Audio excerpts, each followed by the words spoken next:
stress-free, leave your kids at home. Leave your kids at home. Do your two-step, get your groove on. This is feel good music, you can move on. Relax, stress-free, leave your kids at home. Leave your kids at home.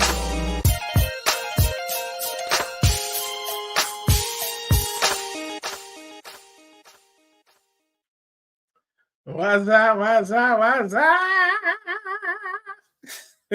Tuesday. What's going on, everybody? It's your man, Russ Mitchell, the homesick Buckeye, here with one of my favorite human beings. Folks, I say it every time. If you want to grill, chill, or kill, this is who you want to do it with. It's my girl, Laura Russell. I'm going to bring you in the right way. I'm going to bring you in with some love, some applause. We got the live studio audience in my machine over here. So bring you on. How you doing, Perfect. sis? I'm warm, but I'm getting a little cooler now. Yeah. Well, you know, being around me, that's it. I will cool the place off, man. What's cooler? That's What's it. cooler than cool? Ice That's cold. true. That is true. Ice cold.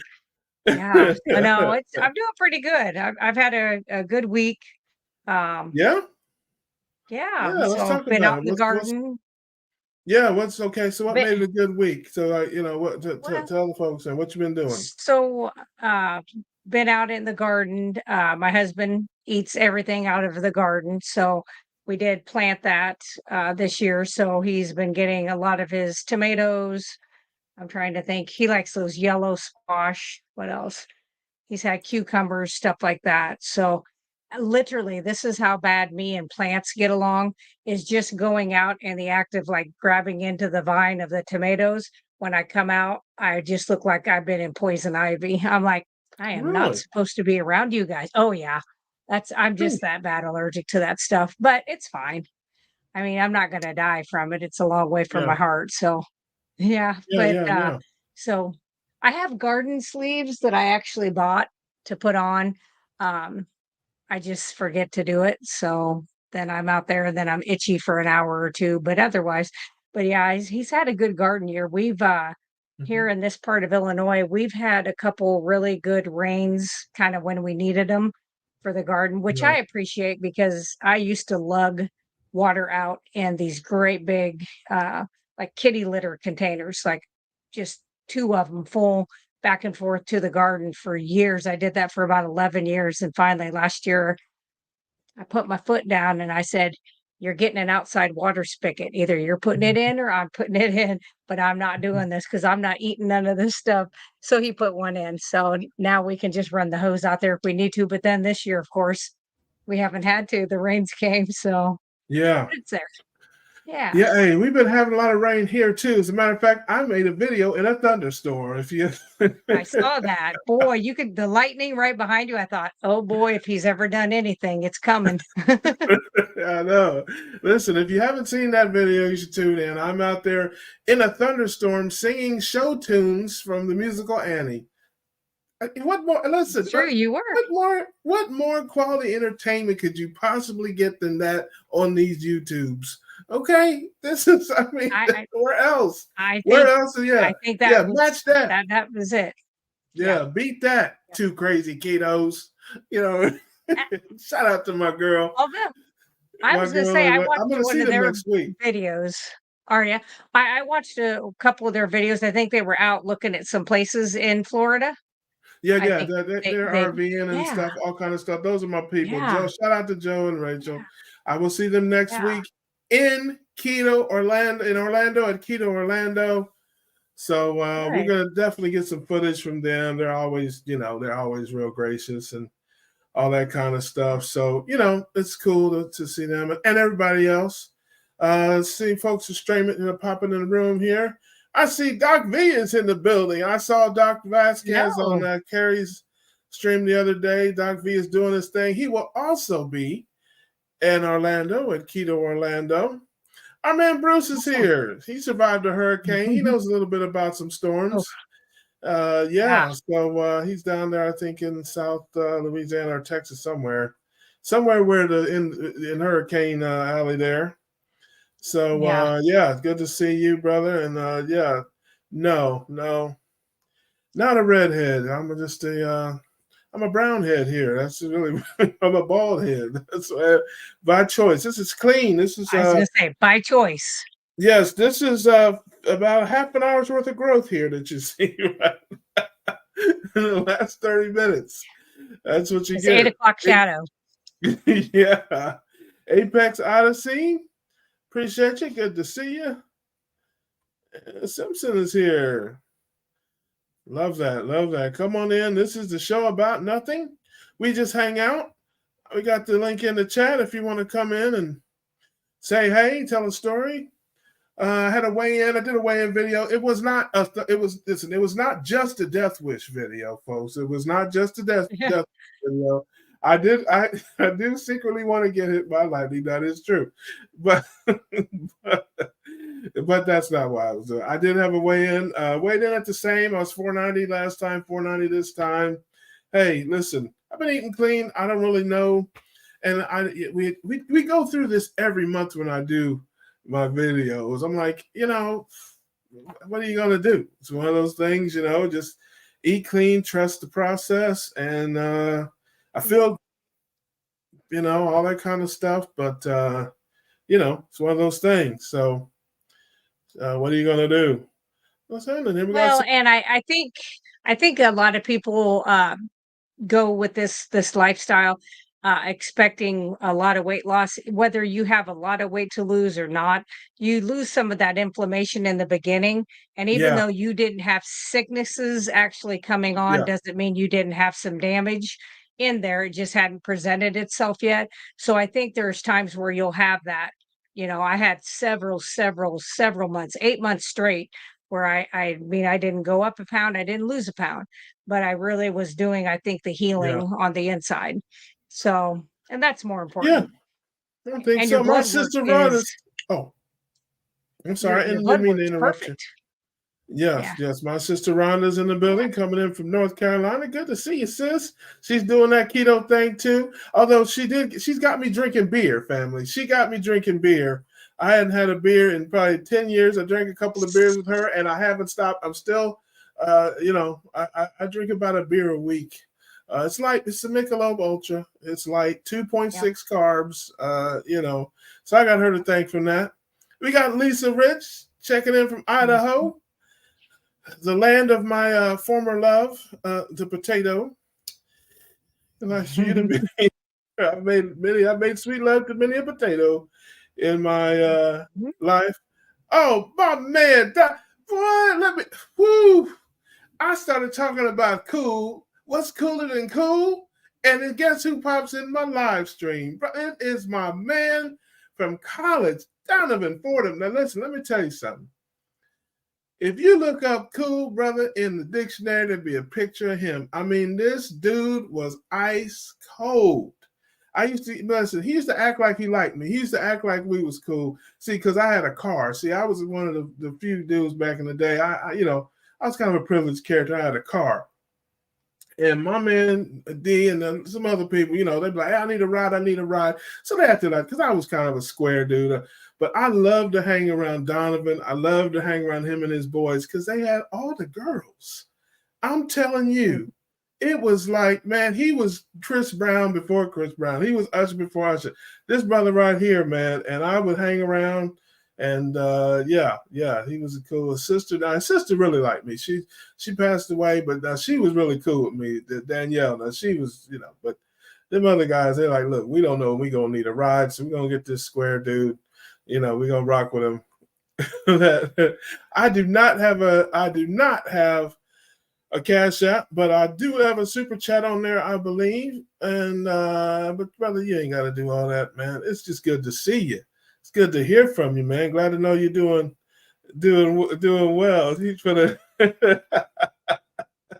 yes, he's a natural born liar.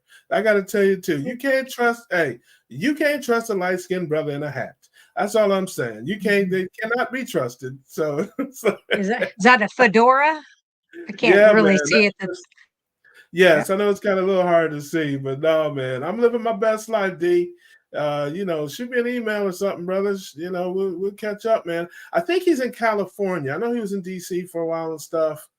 I think he's in California. So this concludes the college reunion segment of the Keto Cookout. But man, you never know who's going to pop in the stream these days. Good evening from the middle of Mitt. I love watching you both. Oh, you're so sweet. Jenny is sweet. Listen, Jenny had oxtails last week. She was telling us about the oxtails, and can't get enough of those in your life. I can tell you that. I never had those. Man, listen, I will never steer you wrong on no grub, sis. I know. If I tell you to eat it, just eat it. I did the lamb. You were right. You were right. So yeah, your oxtails, you will lose your mind. I'm just telling you, you'll lose your mind on oxtails because it's like if there's such a thing as too much fat, that'll be it. And I know how much you love fat and fried fat and all that. And collagen, yeah, you're not going to beat it on oxtail. Yep. I'm just telling you. So let's see who else we got in here. I think yes, BK is here. Hello, all fellow carnivores and ketovores and everybody in between. I don't think Donovan lives the keto life. He's probably got a biscuit in his hand right now. But that brother is here, man, and we're talking about that thing. Listen, put the biscuit down, brother. Put it down. Lay that biscuit down and get some beef that's ground. Can I get a witness today? Well, that sounds like the Reverend a little bit there, doesn't it? Yeah, you did. Oh, I got my girl Nurse Kim is in here. My ride or die. She will be on next week. It's your week next week, Kim. See, last time she was on, she got mad at me. I didn't tell her it was her week. So, listen, I know how to deal with disgruntled women. So I'm like, yes, you just send us an email a week ahead of time, and we got time to plan. I know. Listen, nurses don't ask are me how. Planners. We are planners. Yes, I know how to deal with disgruntled women. I got a lifetime of doing that. So it's your week next week, Kim. Love you, sis. You know I do. And who else we got here? I think we got yes. I hope I said it right. Ade or Aid. I hope I have it right. I'm terrible with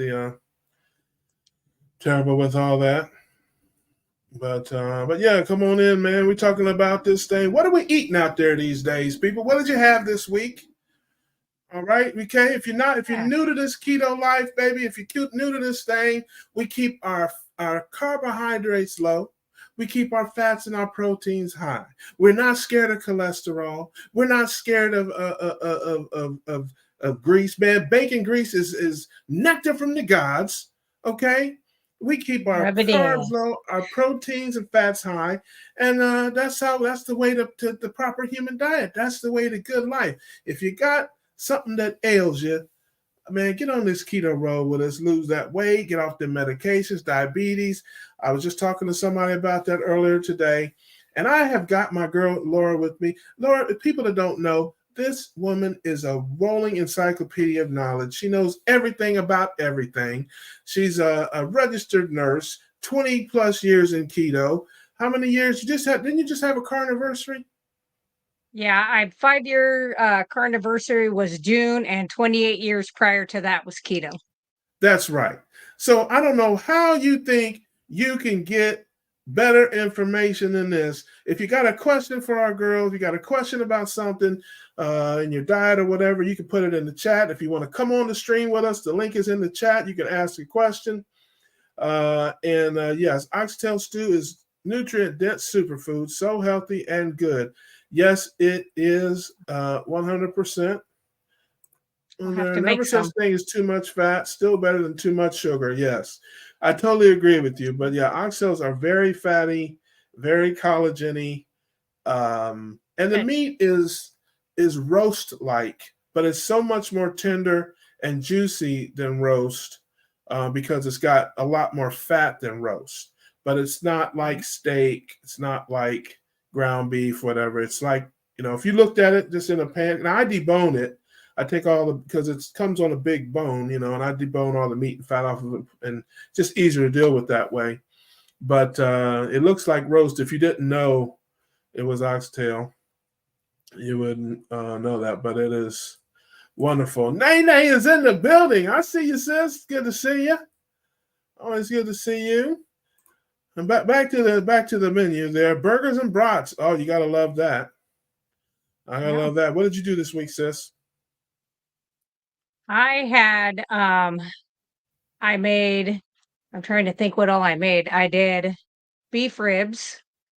Then I ate both of those. They were huge. I ate both of those in one day. Okay, Just felt okay. like I needed it that day. Yep, Oink, yep. hey, The oink, next oink. day, Gotcha. I know. Yeah. The next day, I didn't eat anything. I was totally full and was still full the next day. So I didn't have anything. I thawed out some ribeye fat because I cut it up and put it in like little 1 pound packages. Fried that up and had like 2 pounds of hamburger with half a pound of ribeye fat cooked up. And that's what I had today. So that's what I've Yeah. eaten. Well, and I had sardines. Yeah. Yeah, I got sardines. I've got I made a bunch of hamburger patties. A friend of mine sends me for holiday season Omaha Yes. steaks, and they have a bunch of different burgers. They make burgers out of Mhm. brisket. They make burgers out of porterhouse, out of ribeye Yes. meat. They make burgers out of all kind of things. So I got an assortment of different burgers, and I've been eating those with scrambled eggs and beef sausages, and it has been yummy and delicious. See, Yeah. now right here, brother. See, we're gonna have to box. I'm gonna have to get the glove. Now this is an inside joke. Now I don't know if he's telling the truth here, or if he's. I hope he's, because again, we grew up Seventh-day Adventists. Okay, this is, like I said, this is, I've known this dude for 35 years. Okay, we grew up Seventh-day Adventists. He grew up Seventh-day Adventists just like I did, and so if people that don't know, there's a lot of Seventh-day Adventists that are vegetarians and vegans. And so that was a staple. I went to Seventh-day Adventist, 4 years of Seventh-day Adventist boarding school. Okay. And there was no meat. No meat. It was vegetarian. We would sneak meat on campus and stuff all the time. We had to hook up with the pizza guy. He would deliver pizzas to the back of the dorm, sneak them in the first floor window with meat on them. Because if you ordered pizza and it came in the front door, the dean would inspect it. So the dean would be there, and you have to show it to him, make sure there was no meat or anything on it, nothing objectionable. So we hooked it up, had to hook up with the delivery guy, and when we'd call and tell him, he would deliver it to the back of the dorm on the first floor window, and then we'd have the whole place smelling like pepperoni. But but the evidence was gone by the time the dean came down. So yeah, but Special K loaf was a staple in the SDA Advent, in the dorms, in the cafeteria. It's like and I have to say, okay, I know now that it was super high carb and all that. It's made with literal Special K, and they season it and they mix it with vegetarian meats and different things, and it's actually delicious. I can't tell you that it's not, but it's just all a big gluten carbohydrate bomb. That's basically what it is. But yeah, it's a staple. Throw some veggie gravy and stuff on there, and man, listen, I cannot tell you it wasn't good, but it certainly wasn't good for you. So yeah, he may not be kidding about that. BK is I'm on ground beef, pork, eggs, dried sausage, and cheese, and intermittent fasting. Love that. Love that. Can't get enough ground beef. Got a lot of ground beef in my life. What else we got? Yeah, oxtail is hard for me to find in my town. My Costco doesn't sell them, so I find them in Soup Day. I think brisket is more fatty than oxtail. Yeah, it certainly can be if you don't trim the fat back and stuff like a lot of places do, because it's got a huge fat cap on the top of it. So if you chop that up into it, yeah, it would be fatter. But the oxtail just naturally has it in there. It's not like a cap or anything per se. But yeah, they're out of them at times in our Costco too. It's feast or famine. Like I'll go in there and they'll have 1 million of them in there, and then other times they don't have any. So it's one of those things. So we have a question: how do you cook oxtail with heat? Got to have heat. That's an essential. Fire. I made a video, Simpson, about this. If you go back through, I don't remember when it was, probably about a year ago. What I eat, the What I Eat videos, and I made some oxtails. Shout out to my man Graham. He's out there somewhere. He was the one that requested that video, and I made oxtails, and I pressure cooked them. You have to slow cook them. They are a coarse kind of meat, like a brisket, or some of the others. You can't just throw them in a pan and fry them and eat them. Your dog may not even be able to eat them if you do that. I mean, there's a very tough, coarse meat. You have to slow cook it like in a crock pot, or I pressure cook because it's way faster. I can go from seasoning to eating them in about 90 minutes with the pressure cooker. If you slow cook them, you're looking at a minimum of 4 hours for them to break down and all that kind of stuff. So I've seen people slow cook them in the oven. I've seen people slow cook them in Dutch ovens. I've seen people slow cook them a bunch of different ways. But yes, you can't just throw them on the grill and eat them like a steak. Nope. But they are worth the wait. And the pressure cooker is a beautiful thing. Instapot, I think, is a pressure cooker, isn't it? Yeah, it's like a that's what I multiple have. thing. It does multiple things. It like slow cooks, pressure cooks. Yeah.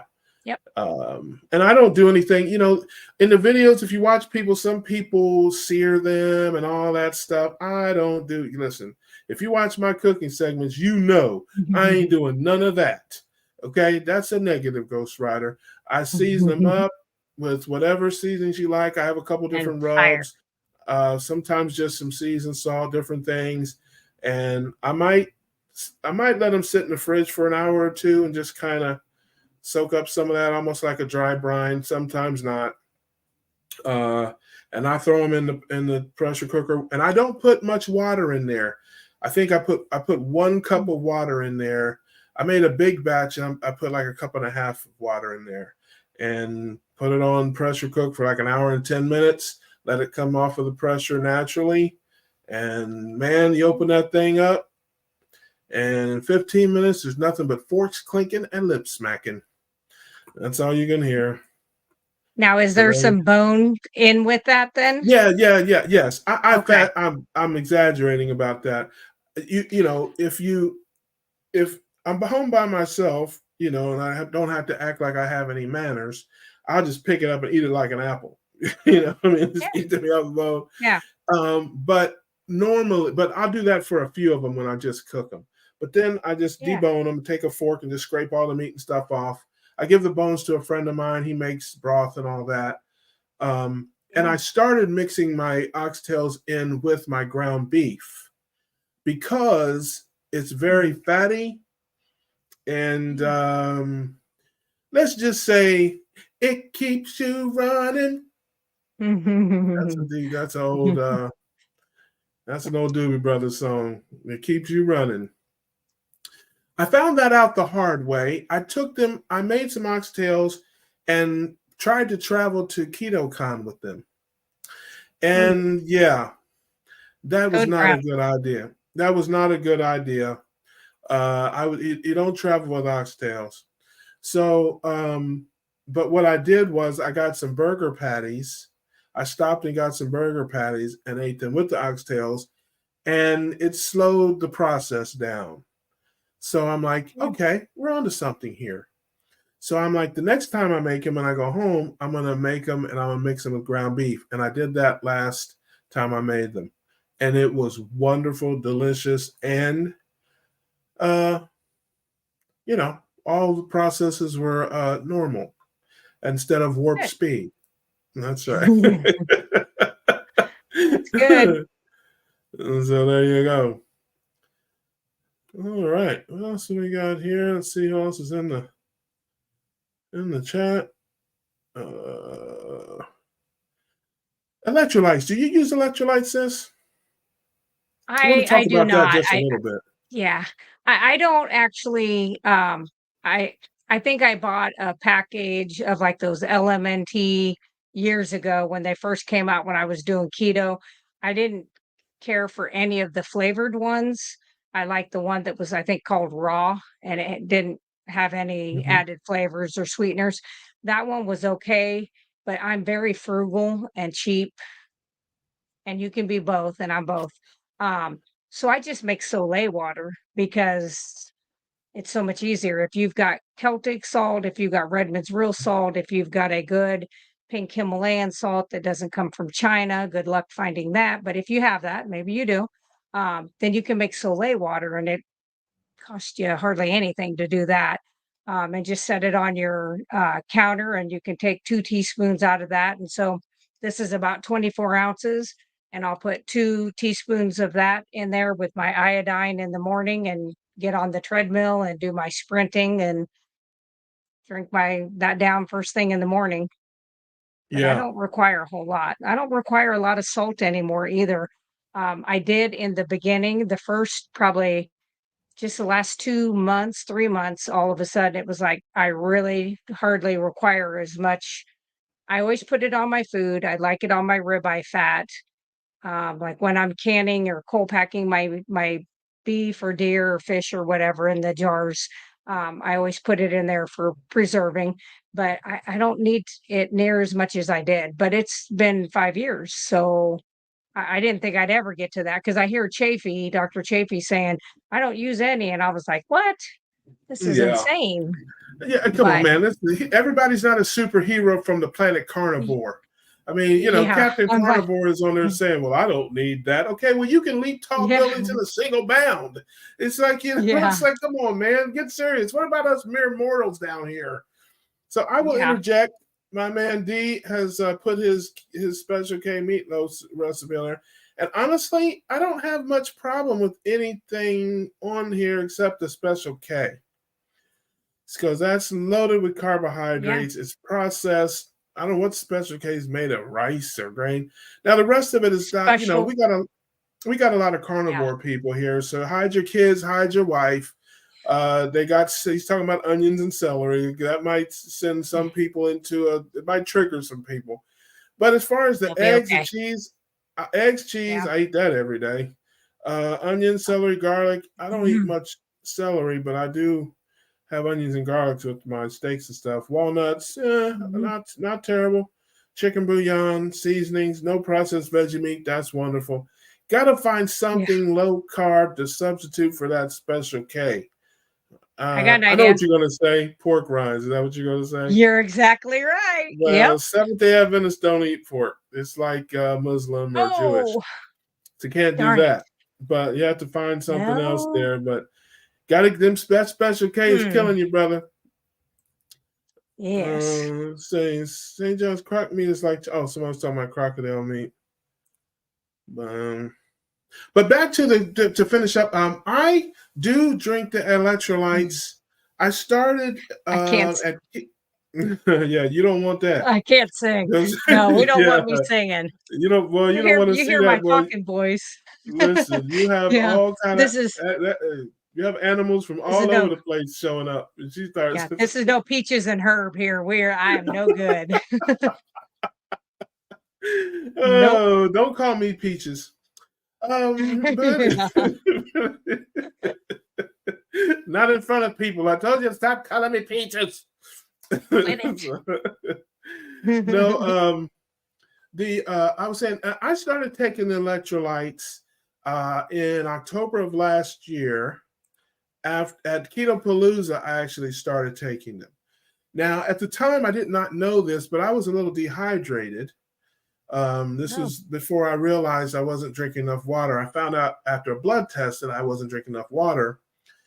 And it stands to reason now, looking back, um, I got some as part of a sample pack from Keto Palooza, and I tried it, and I felt like a little boost. I just felt, Now mhm. I'd also been eating super clean and being at a big event like that. There's a lot of walking and stuff.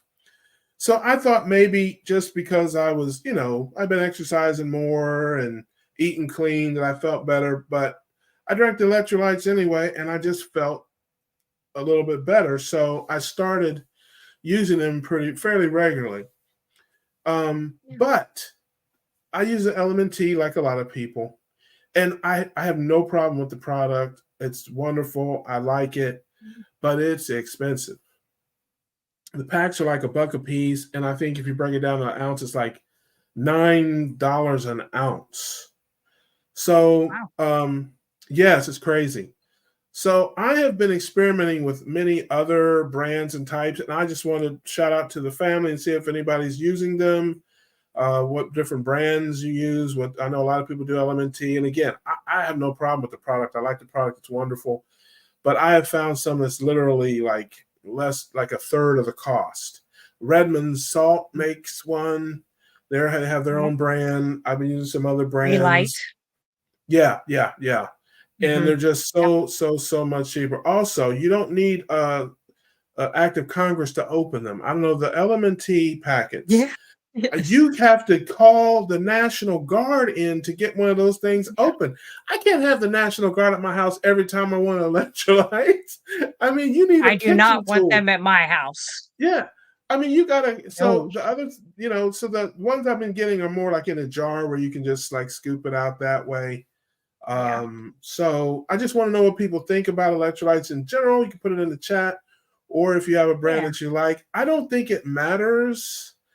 I mean, is there any special, potassium, magnesium, No, chloride, I think most sodium. of them have, most of those I think have kind of generally the same amount of those, electrolytes in them. I think what I have found over time, some people can do the sweeteners. Some people cannot, no matter if you're keto, ketovore, carnivore, doesn't matter. Just even standard American diet.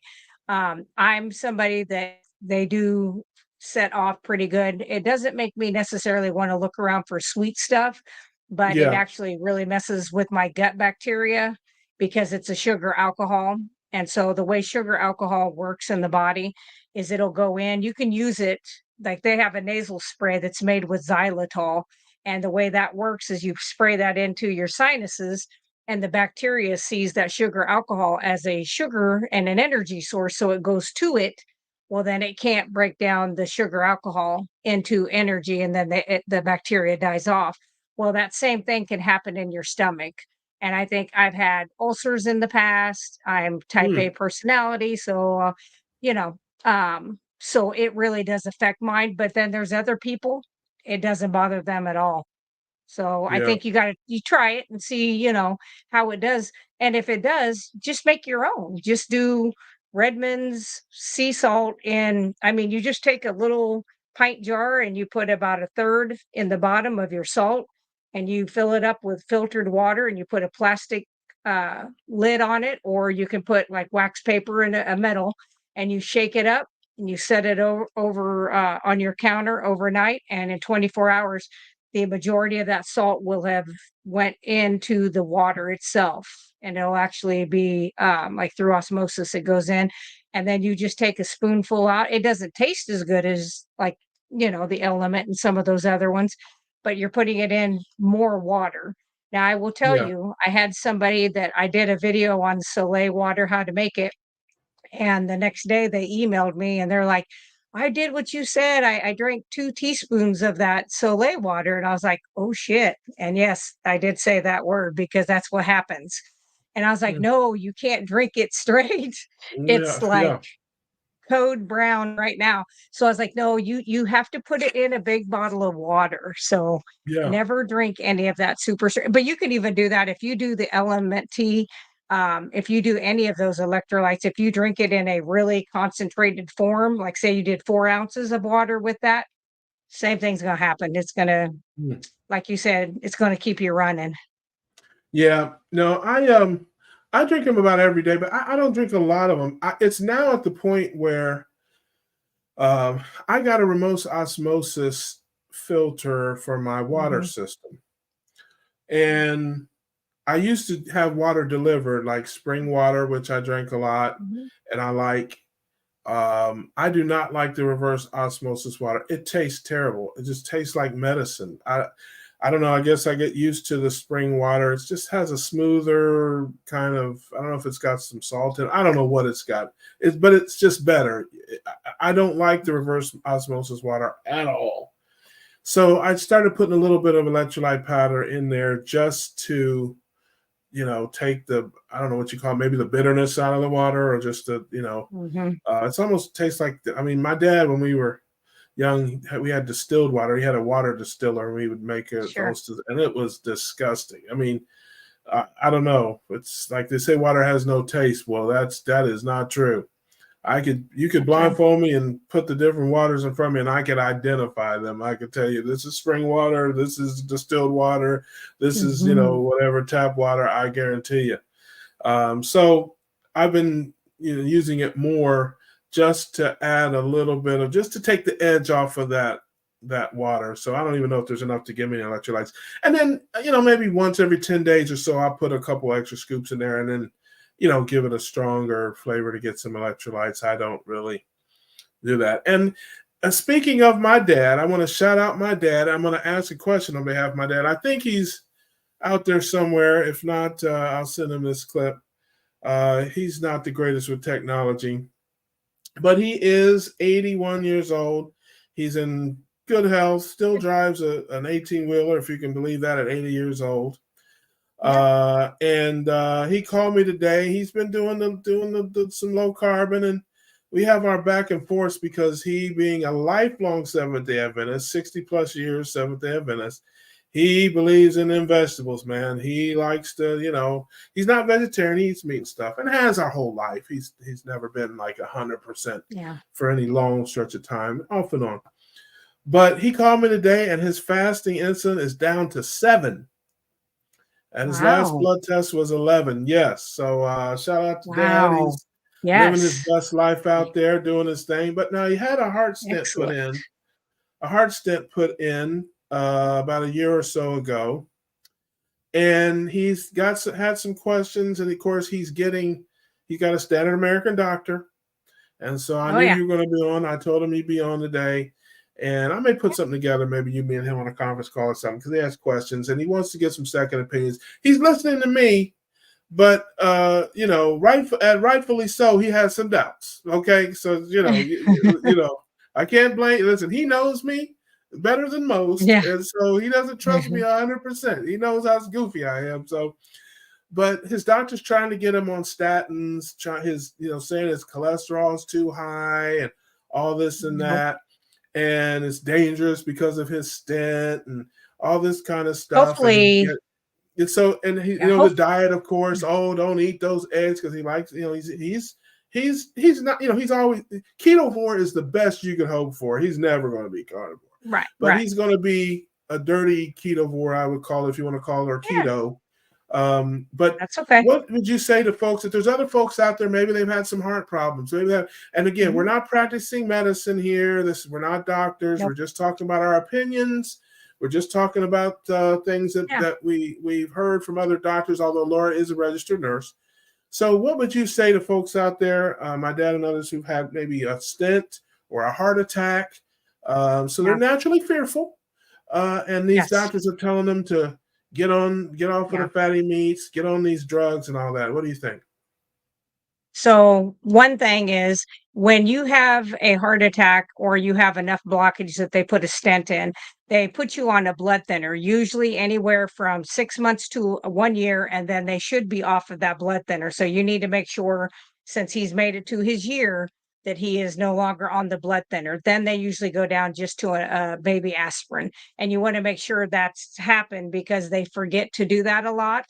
And then if they have any history of falling, if they hit their head and they're on a blood thinner, like a Eliquis or Berlenta or Xarelto, very high risk for having a hemorrhagic stroke. So I would do that first. Number 2, in all the years of working in the cardiac cath lab, never did we have somebody come in who was morbidly obese. And I mean that. I mean, the majority, I'd say over 98% of the people who came into the cath lab were what I call skinny fat. They look fine. They might be 5-10 pounds overweight. They my were dad's on not a heavy guy. Yeah, they had been on statins. They had been vegan. They hadn't eaten fat in 30 years. All of these things, they had followed the pyramid, which is a joke, the food pyramid. They had done all of those things, and then they come in and they have all these blockages in their arteries.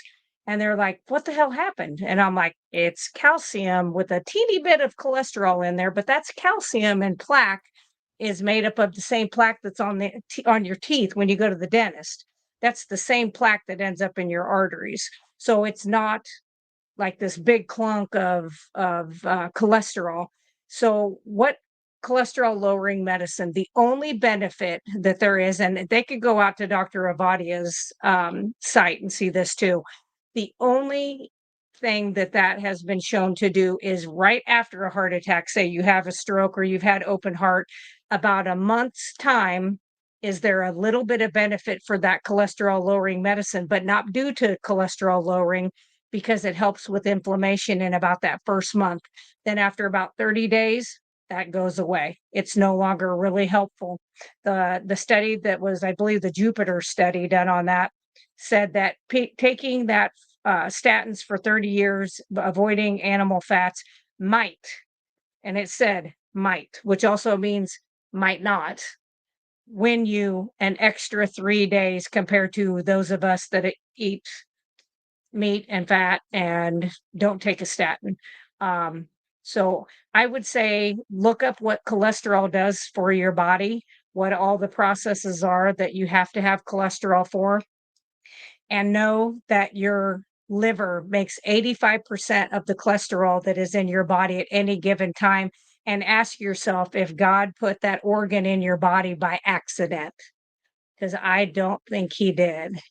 And I don't think I think the majority of people walking around that have their thyroid cut out by the time they're in their 30s, and their testosterone and estrogens and everything's out of whack, they don't have any cholesterol in their body, and that's what starts these hormones. That's what starts your immune system.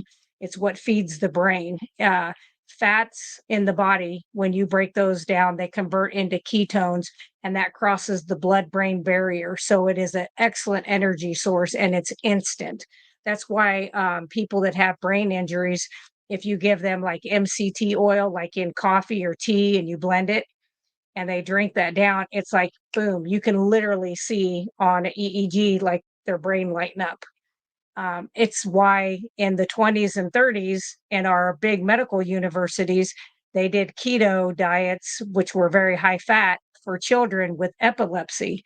So they Yeah, knew still back do. then, They still right? do. Well, they do, but they don't want it out there for the main people, for the majority of the people, because you can't patent that. You can't make a bunch of money off of that. So, if it was me, and I always say this kindly, I would not give my ex-husband a statin. So, and my own father had a heart attack a year and a half ago in February, um, and is diabetic. And I just said, if you can stop with the high carbs and the sugars and try to clean out your diet and get a little bit more keto like, I see no reason why you need to go on it. And he has done absolutely wonderful without it. And of course, the doctor was like, and I worked with that cardiologist. I sent him to the place where I used to work. Um, and they told him when he came in the day before going home, he starts listing off all these prescriptions. And they both looked at him and said, well, you can send those with us, but before we take any of them, we're going to go over that with Laura. And he said, well, she's going to tell you don't need to have this for cholesterol, but it's our policy. That's exactly what he Yeah. said. It's the policy. Standard of care. It's Yep. to shift gears just a little bit. I watched two Thomas Seyfried videos, or I should listen to two Thomas Seyfried. And folks, if you don't know who Dr. Thomas Seyfried is, you should know. He is a world renowned expert on cancer. He's doing wonderful, wonderful work with people, using ketogenic living and other therapies. No chemo, no radiation. And I'm talking even the glioblastomas and the worst type of cancers, aggressive cancers, liver cancer, and just people in remission and helping people, because again, he says it all the time, cancer is not a genetic problem. We're treating it like Yeah. it's a genetic problem. It is a metabolic problem. You can Yeah, starve cancer absolutely. cells by starving them of sugar and glutamine, and they die. It's simple as Yep. that. And he's, got so many testimonials and all that. But he was talking about the standard of care and how it's a problem in the medical establishment. When you come in with a problem, we have the standard of care. This is what we must do for you. And it Yep. doesn't matter that people have results. So he's like, he said, I've sent my patients in there. They have gotten rid of their cancer. Their oncologist says, oh my gosh, whatever you're doing, keep doing it. You're doing great. And then you say to them, well, don't you want to know what I'm doing? And they're like, no, just keep doing what you're Nope. doing. It's great, whatever. And like, how can this Yep. be? And if you deviate from that standard of care, it opens you up to all types of potential problems, lawsuits, Lawsuits. malpractice, Yep. penalties from your employers. This is Yep. what we do for people that have this problem. And it doesn't matter that it's not That's it. working. It doesn't matter that it's killing people or it doesn't matter. Yep. This is what we do. And that standard of care is problematic because whether it's diabetes, whether it's cancer, whatever it is, oh, well, here's what you do for that. And whether Yep. it works or not, that's optional. Well, and that's why now when you go to the doctor, like literally, I have done this to my own doctor. I'll do this, and at the end, I'm like, "What color are my eyes?" Because I'm like, "Your ass has been in this computer the whole time." Because what they do is they type in your symptoms, and then it Yeah, spits out a diagnosis, and then and then it says these are the drugs to treat for that. But the problem with the standard of care is that was brought on by our Congress. So people need to understand that is something that was written by Congress, and we all know who they're in bed with. So big pharma. If you don't know that, you know it now. Okay. So they wrote that together, and then they handed it down to these big hospital institutions. So the more corporate a medical facility is, the more likely you're going to have to follow that. Now, if you are a doctor out on your own, you have your own insurance, all that yeah, kind of stuff. You don't have to go by that. So, like when I was a kid, you could go to the doctor and you may have something, and he may say, yeah, well, we tried this, it didn't work. A colleague of mine used this off the wall cleaning product, whatever it may be, did this and it worked. Do you want to try that? Well, back in the day, you could say, yeah, let's try it. What's it? It's not going to hurt. You'll yeah, never get a doctor to do that anymore. So my thing is this, I feel bad for the doctors in a way because I'm like, all the years of schooling you go to and you learn all this information. And then the computer basically is just telling you what you get to do, and the insurance companies are telling you don't even get to be a doctor if you're going to be in those systems. So it's yeah. pretty sad. So that's why I'm proud of these doctors that have pulled themselves out of that, like Hampton and Barry and Baker and those guys. Hampton's still in the system. Well, but he is I'm in 90% sure. the system. Yeah, I he's in the think I'm out. system, but he's in with functional medicine. So he Yeah, is in a different, yeah, they fall under a different criteria. yeah. But we've talked a little bit about it in the past, and there's things that he can say, like on the YouTube channel, can't say certain things. Yeah, On my office face to face, I can say some different sure. things, but I Right. can't. I can't come on here like Dr. Barry. If you watch Dr. Barry's video, he'll say, "Hey, throw your statin in the trash today." I mean, Today. he'll say it just like Yep. that. Yep. Hampton can't say that. You'll never see a Yeah. Dr. Hampton video him telling you to throw some medication in the trash. I mean, Yeah. I don't think he has that type of, quite that Yeah. type of freedom. But again, we need all types. We need the doctors like Barry that are kind of off the grid, but the establishment calls them kooks. The establishment is like, yeah, he's not in the health system. That's why he's not in the health system, because he's a quack or whatever. And then we need folks in the health systems too, Yeah. who are kind of behind enemy lines, working Yeah. and fighting to get Yep. information to people in a way that, Doesn't get them in trouble. keep them from being on the unemployment line. I mean, this is Yeah. Well, and the other thing that I think most of us have learned, whether you're a conspiracy theorist or not, is pretty much if the USDA, FDA, CDC, NIH, WHO, WEF, is there any other letters I'm forgetting? If yeah, any of them give me any advice that I should do this, I absolutely do the opposite. I'm not saying that you should, but I'm telling you that's what I do. If they tell me to do Yeah. this, 100% the other direction because I don't believe that they have our best interest at heart. You know, when I see Yeah. patients in their homes and you'll see these boxes of medication, I mean, 40, 50 boxes, like pills, like different kinds of pills. And I'm like, what are you curing with this? And they're like, what do you mean? And I'm like, well, you've been taking this for 10 years. Is it going to start working? Because what are you taking it? And they're like, well, because I have high blood pressure. And I said, well, why do you have high blood pressure? Do you have kidney trouble? Do you have blockages in your coronary arteries? Do you have pulmonary hypertension? Well, I don't know. And I said, well, don't you think getting down to the root cause would make good sense? And they're like, Yeah. yeah, it probably would. And I'm like, probably would. Yeah.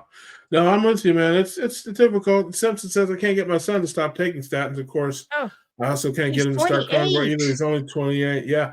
Listen, I mean, you don't have to be I, 115 to have high cholesterol, according to the medical establishment. I think they told my dad they wanted his cholesterol to be like 55. I mean, that's you know very what the low. normal, you know what the normal was in 1980? 155 probably. 300. Oh, 300. Yeah. 300 in Well, no, that's 1980. well, that's total. You're talking about LDL or Mhm. total? Total cholesterol was supposed to be 300, Right. And no, I'm saying 300 they or want under. his LDL to be 55. That's what He'll they have no told him. immune system. He'll have Yeah. no immune system. No. That's what I'm saying. Mm-mm. So they don't care about You the know what? HDL. The HDL can be Yeah, 1,000. That to them, that's the yeah. good cholesterol. But the So this bad is what cholesterol, the LDL, they tell them it's 50, it should be yeah, 55. That's crazy to me. yeah, Mine's like yeah, 170, and I hope it goes to yeah, 300. mine's yeah, I think mine runs, like 180s to 200, but this is what I would tell people to ask their doctors when they tell them this crazy number, like, "I want you to blow whatever, some retarded number," is ask them, in the centennials that you have seen in your practice, how many of those centennials have LDL below 100? I'll bet you it's 0, if he's honest, Mm. because that's what we see. The centennials, the people that make it to 100, their LDLs are higher. They're usually 150 or above. The people who went through COVID, um, the higher their LDL, the better off they did. The people who had really low LDL and had low vitamin D, not good. I mean, we knew it. It'd be like we're putting you on this ventilator and your LDL is 50. You're not coming off the vent. And we knew that, unfortunately, but that's how sad it was. It was just, yeah. So no, you have to have it for your immune system to work too. Absolutely. Thank you, Adi, or I hope I'm saying your name Aid, right.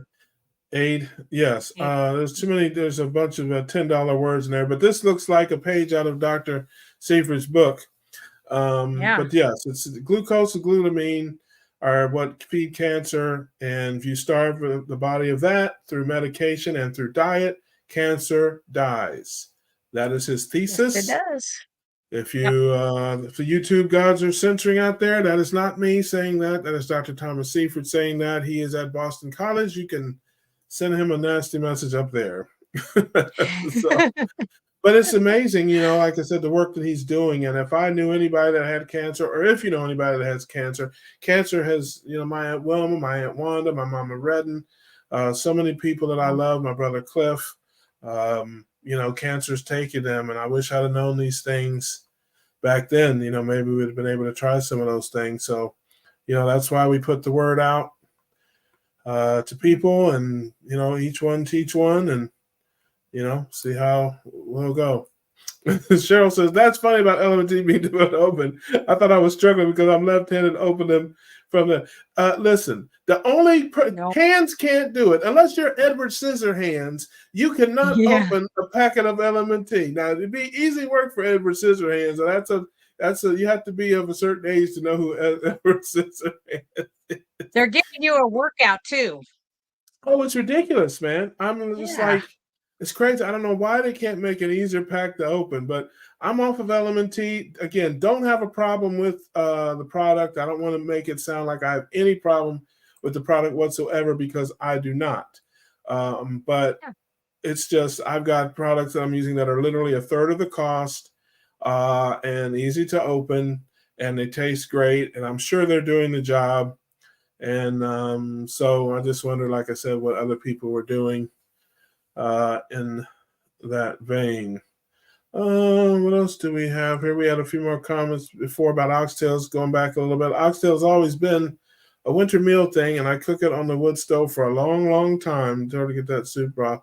Yeah, I eat it just. I don't eat it in any type of soup or any type of broth. I just eat it just like it is. Like I said, I mix it with ground beef now, but I have had it in soups and stews back in the day. But and before I started this life, I would have it with rice or potatoes. So that was it. Dead Zergling, good to see you. Says I discovered not to oversupplement potassium the hard way. Gave me bloating and gas, worst bloating gas thing I ever had in my life. Does potassium do that, sis? It I've can heard of do heart that. problems. I've heard of heart problems and Yeah. stuff. They told my dad not I to was take any potassium after he had his procedures, I think. Yes, yeah. So potassium can work in several different ways, but it can give you some gas and bloating. That'd be kind of like the most minimal side effect of taking too much Mm, potassium. If you really overdo it, you can actually put off your heart rhythm because you have to mhm. have sodium, potassium, and magnesium in a really kind of like a battery. Like you need those three for your negative and positive charges for the way the cardiac muscle works. So yeah, you don't wanna overdo it. Yep, I use Alsa salt, which has all the minerals naturally. Okay, Um, good. yep, and Doc says 1/4 table salt, 1/8 salt, no salt. I take my magnesium separately. Yeah, that's too Yep, much work for me. yep. I like something that I can travel with, No, I mean seriously, man. Yeah, I throw up, I have a little travel bin that I have, and it's got my food warmer, and it's got my, I keep packets of sweeteners and things like that, and then it's all ready to go, all in a nice big, bag. So I throw some packets of element tea in there, but now I just have the tub. It's about the size of maybe half a jar of mayonnaise or so. It's smaller than that. Maybe like an oversized baking powder tub. And I can throw that in there and scoop whatever I want. I can put it in coffee, tea. That's the other thing too. I'm gonna maybe try to do a video on this, but my video game is just so bad right now. I'm not putting out many videos. I saw Dr. Jason Fung, which a lot of people know him yeah, and like his work, yeah, talking about the yeah. benefits of green tea. And I have been drinking green tea for about the last month pretty regularly, and I like it. I just make iced tea. And sometimes I put the electrolytes in to flavor the tea because the electrolytes have, the different flavors, berry flavors, different things. So instead of using like monk fruit extract or whatever, I'll put a scoop of that in there, and so I get benefits of both. But it's a cool, easy to transport, easy to carry. That's a key for me because when I'm out and stuff, or even when I'm home, I'm not going to take the time to Mhm. pull out 3 ingredients to make an electrolyte drink. Doc V says, when I graduated from medical school, normal cholesterol was 300. Yep, Yeah. and now they want you under 1 what did they say the other day? They told a patient of mine they want them under 150. Yeah. Total. That's total cholesterol. Yeah. Well, but yeah, but they've done that with everything. So if you look at the levels of normal testosterone for somebody in the 80s, 90s, even the early 2000s, it was like a 300 mark. And now it's like these guys that are coming up that have man boobs, and even if they're skinny, they still have man boobs. Yeah. Like it's just gynecomastia is what the condition is what it's called. Yeah. A- and they're very feminine acting. And I'm like, well, what's their testosterone? They're like, well, they're 150. That's normal. And I'm like, oh my God. Well, they've lowered that level. So now that's considered normal. And I'm like, that's not normal. I was like, they couldn't go out and shoot a deer. Like they don't have any tea, these poor kids Yeah. are a mess. Yeah, so they just mess with the numbers and then you Yeah. you don't fit in their cookie cutter. But if you think about this too, so if you go have your lab work done and you're 16, here's your normal ranges. Well, if you're 99 and you go have your labs done, guess what? Here's those same ranges. Yeah. Like they never do anything with it except the GFR is one that they'll kind of monkey with if you're over 60, if you're of a different, like if you have African or Asian descent, different ethnicities, they change the way the GFR is calculated. But that's the only one they really kind of do age related. The rest of it supposed to be the same whether you're 16 or 99. And I'm like, that's not how the body's going to work. And they do manipulate those numbers too. I heard Dr. Lustig talking about when he was in medical school, or came out of medical school, your AST and ALT numbers were 0 to 25. Yes. Now they're 0 to 40 or 44. And he said that if a patient came in his office with a number in the high 20s or mid to high, he said he was almost certain they had fatty liver. He said, now you come in there with a number in the mid to high 20s, they tell you you're fine. Sure. And so I had a buddy of mine that sent me his blood to take a look at, and his numbers were in the 30s. With the high of 40, the range of 0 to 40. And again, his doctor's telling him he's fine. It's no problem. It's not. I'm like, dude, it ain't fine. I'm like, no. I have my numbers. When I first started, my numbers were 27 and 29. Now they're 13 and 14, which tells me I've reversed fatty liver, because I don't think you can have fatty liver with numbers in the teens. Where are your liver numbers? And I think they are 9 and 10. You're probably using the negative. You're like -3 and -7 is right. I think my last ones were 9 and 10. Okay. So yeah, and they've been that way for a long, long time. I mean, in the very beginning, they were very high. They were in the high 30s. But most kids now, they said that they have done some studies on children 10 to 12 years of age, and the average 10 to 12-year-old walking around has fatty liver disease, which used to show up in alcoholics. Yeah, and it's absolutely it's because from the time they're off mother's milk, they're eating Pop-Tarts and Fruit Loops and fruit liquid juice sugar. And, all that stuff. BK says I throw the statin in the trash the same day I got them. Also, metformin, the sugar pills. The last medicine I took was for an infection on my hip muscle. Not longer than 12 days. It was needed. Pain is gone. Yeah. Oh yeah. Sometimes you do have to use modern medicine for things like that. I have a couple diabetics that they wanted to put them on those injections like the Ozempic and Wegovy or Mounjaro. And they had read some of the side effects and they're like, I don't want to do that. And I said, okay. And they said, but we don't want to take the metformin. They were having some negative side effects. And I just said, here's a couple doctors, Dr. Berg, and I believe the other one it might have been Dr. Berry, but Dr. Berg's the one that I sent them. And there's a Chinese medicine that's called berberine. And I said, just look into berberine. And so they started doing that, which is just more of a holistic thing that they did twice a day. And their blood sugar is stabilized, everything's stabilized. And they're like, I feel better. Their fasting insulin went down, all that stuff. And it was something natural that they could do. But, they wanted them to keep taking a pill. And then a $1,500 to $2,000 a month shot that's going to shut down your stomach and your small intestine. That's what these GLP-1s do. They're horrible. Yeah. Oh yeah. I feel bad for anybody taking those. I did a video on those probably 7-8 months ago, just because of reading the studies on them. And the studies were short term, and I mean short term. And they showed in those short term studies that these mice, that it was shutting down their stomachs. They were having what's called gastroparesis, which is paralysis of the stomach, which some diabetics kind of get anyway. And that it was shutting down this part of the small intestine where the enzymatic stuff happens. And sometimes it don't come back, even when they stop the medicine. But boy, FDA approved it and threw it out on the market, and those big investors are And it's crazy to me too, because seems like every week they come out with some new thing that is good for it. All the things that we already know lowering blood sugar and insulin are good for. So they're like, oh, this is good for kidneys, and oh, this might help with dementia, and oh, this is helping with blood pressure. It's like, yeah, we know this. When you lower your blood sugar and lower your insulin, it's whole body wellness. It affects everything. I'm telling you, you wait.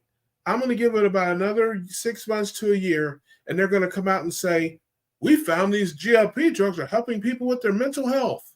People are getting bipolar and anxiety and depression. And you wait. I mean, that's the next thing. These things they think that people are looking at them like they're magical drugs. No, all they're doing is getting people into ketosis, which we have been telling people forever. Get to ketosis. It will change your life. It's your body's natural state. It's the state you're supposed to be in all the time. If you stay in ketosis or get to ketosis and stay there most of the time, you will have tremendous health benefits. I was at Low Carb USA in Boca last year, and I listened to many doctors, because that event is kind of medical professional heavy. It's not really I didn't know what it was, but I'm glad I went, because it's very interesting to listen to doctors talk to other doctors about these things. But they were talking about prescribing it to their patients and the side effects and all the problems that people are having, losing muscle mass and bone density, not to mention the other side effects. And people aren't eating, and they feel lethargic, and then they want to come in and get a B12 shot because they have no energy. And it's just like a circle, just a cycle, when, again, people can do it for themselves. What people don't realize is this is not a medicine. It's actually a hormone.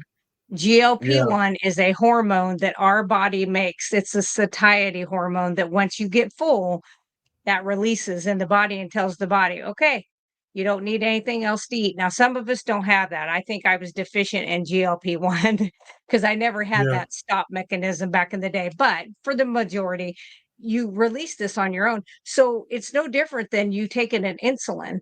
Literally, you are putting a hormone into your body, and it's so underregulated. Like, you can go out on TV, they have these commercials where you can just go online with this doctor, or maybe it's a doctor, and you can get it sent right to your house. And I'm like, what is happening?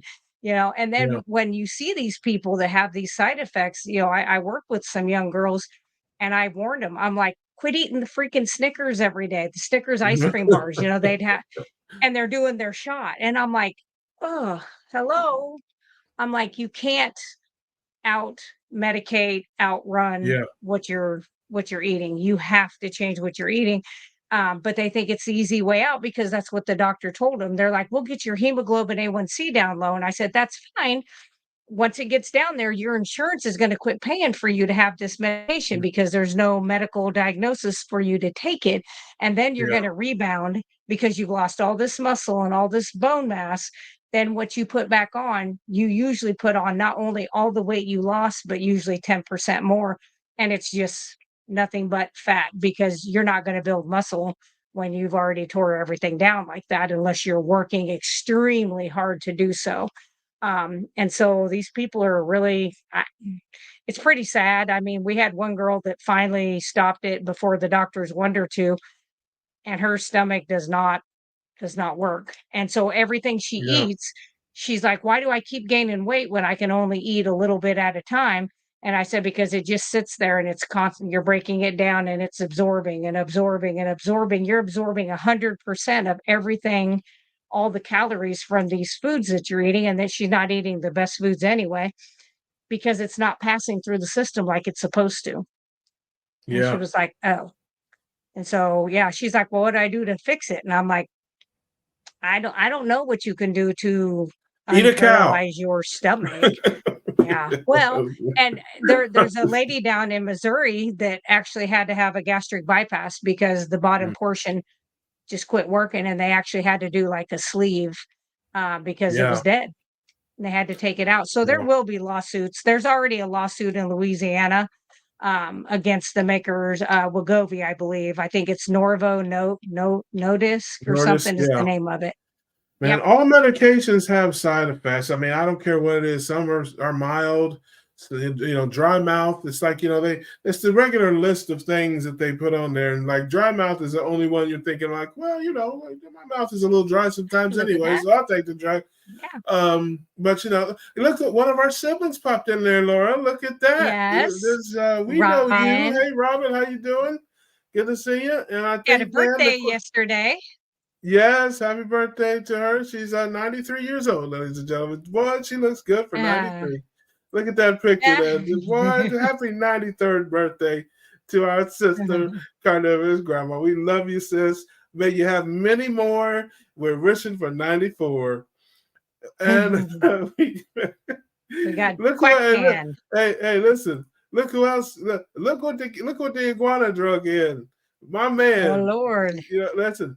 Our man Charger Mopar will be on the show 2 weeks. Next week we got Nurse Kim. After that, Charger Mopar. So 2 weeks till utter madness and lunacy will reign supreme on the Keto Cookout with our man. I think we lost Bruce a while ago, and Doc V said he had to go.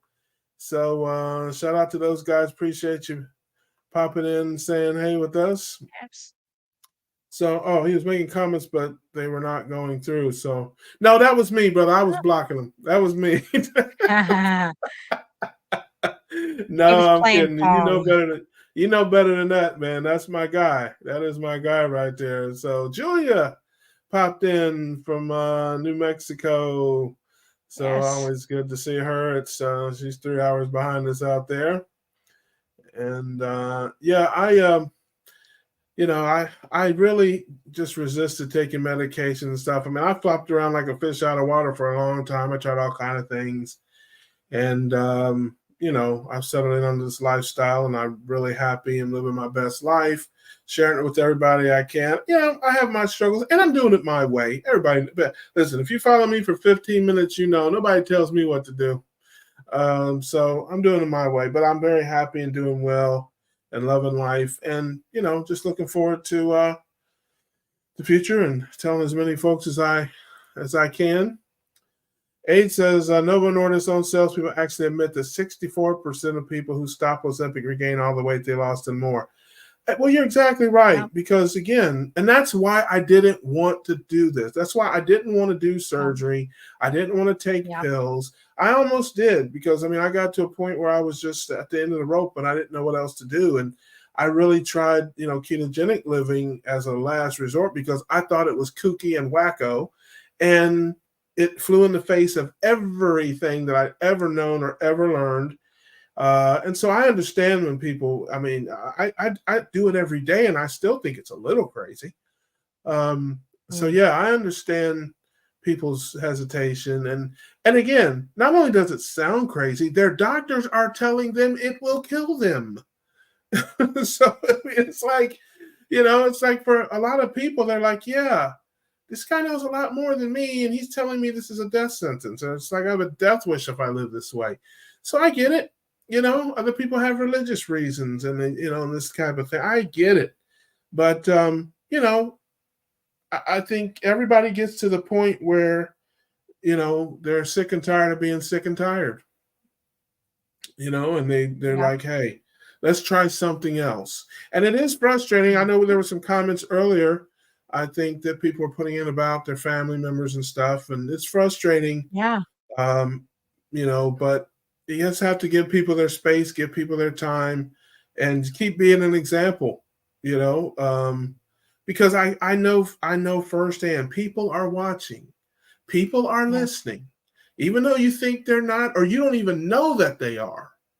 It's happened to me so many times. People will come to me and say, hey, I heard you one time say this or this or that.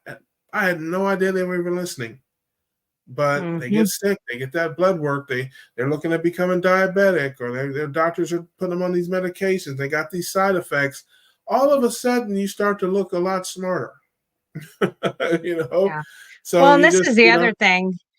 People, and I find this in different age groups, different ethnic groups, that just really look at doctors differently. And I'm not saying doctors are bad people, but they're human beings. They are not a god. And so this is what I tell people, and this is how I've always done it since I was 20, is the doctor can tell me, I think this is what you should take. I think this is what you should, or why you should do it. Guess what? You do not have to follow that direction. You have the right. It is your body to decide not to do that and try a Yeah. different route. That's what Yeah. started me. My doctor handed me a statin when I was 20 years old, and I just wasn't willing to live out of a medication bottle my whole life. And that threw Yeah. me, thankfully, into looking up what these foods did and looking up cholesterol and looking up old medical books before the medical system got hijacked by the Carnegie family. And it was just plain. I mean, it was in black and white. It made perfect sense of it talked about cholesterol. It talked about how the hormones are. And I mean, some of these books go back to 1850. They talked Oh about yeah. cardiac arrest. I think there had been 2 reported, and they did autopsies all the time. Everybody's like, well, they didn't do autopsies. They didn't know what they were looking for. Yes, they did. Yes, they did.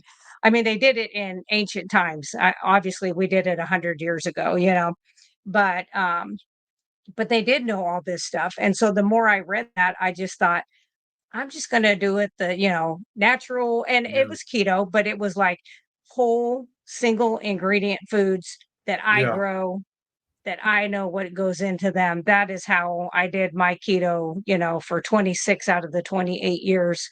Um, and I don't know. I mean, maybe if I would have never done any of those keto treats, that would have been enough. I don't know. I just know that those threw me way off. And the only way I have found fixing that was doing carnivore, and then I do lion just because I have intolerances to about everything that can breathe and walk.